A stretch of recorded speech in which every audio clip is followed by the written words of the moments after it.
Mga palangga, maggulay tayo ng upo. Ito yung kalahating upo. Lalagyan ko siya ng sardinas, mga palangga. Kasi yun lang yung meron tayo dito. So, ayan na naman yung aking lunch for today, mga palangga. So, meron kami natirang upo na kalahati. So, yun nung aking lulutuin.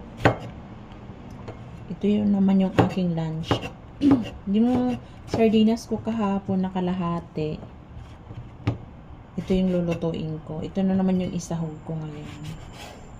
So, ayan yung aking pagkain ngayon, mga palangga. So, kailangan diskarte, matipid. Kasi mahirap ng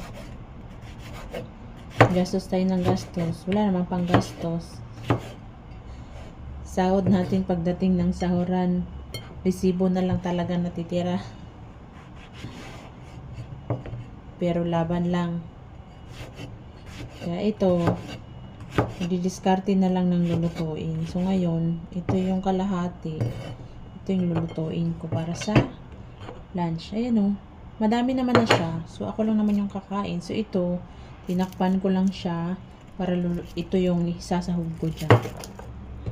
So maglagay lang tayo ng bawang para naman bumango siya kahit papaano. Diba?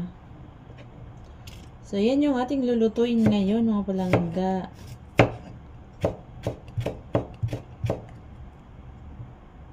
Siguro mamaya-maya ako natulutuin.